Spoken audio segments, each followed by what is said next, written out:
رمضان کا اب آخری عشرہ شروع ہو رہا ہے. اس میں خاص طور پر ہمیں اللہ تعالیٰ کے حکموں کو اپنا لائے عمل بناتے ہوئے، ایمان میں مضبوط ہوتے ہوئے، راتوں کو اٹھ کر اس کے حضور جھکتے ہوئے اس کے قرب کو حاصل کرنے کی کوشش کرنی چاہیے، تاکہ ہم اس ہدایت کو پانے والے ہوں جس پر اللہ تعالیٰ ہمیں چلانا چاہتا ہے.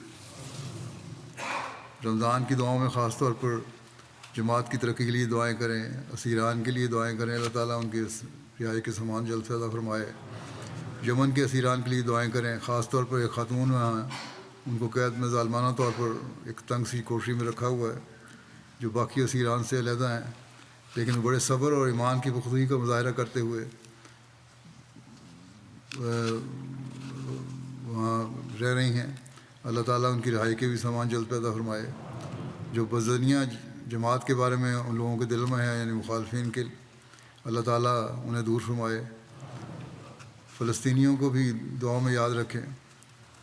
بظاہر تو یہ کہتے ہیں جی بڑی تبدیلیاں پیدا ہو رہی ہیں، لیکن حالات تو بدتر ہی ہو رہے ہیں. UN کا ریزولوشن جو پاس ہوا ہے، اس کے باوجود یہ ظلم اسی طرح جاری ہے، اور یہاں مغربی بڑی طاقتوں کے دورے معیار کا بھی پتہ چلتا ہے. یہی ظلم جب ان کے پسندیدہ لوگوں پر ہو، ملکوں پر ہو، تو فوری دوسرے ملک پر پابندیاں عائد ہو جاتی ہیں. لیکن اسرائیل پر پابندی نہیں لگائی جائیں گی، بلکہ امریکہ نے گزشتہ دنوں کئی بلین ڈالر کی غیر مشروط امداد ان کے لیے منظور کی ہے.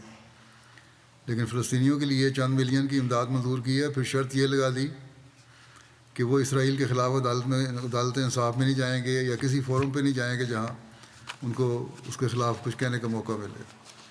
تو ان سے ایسے لوگوں سے کیا توقع کی جا سکتی ہے؟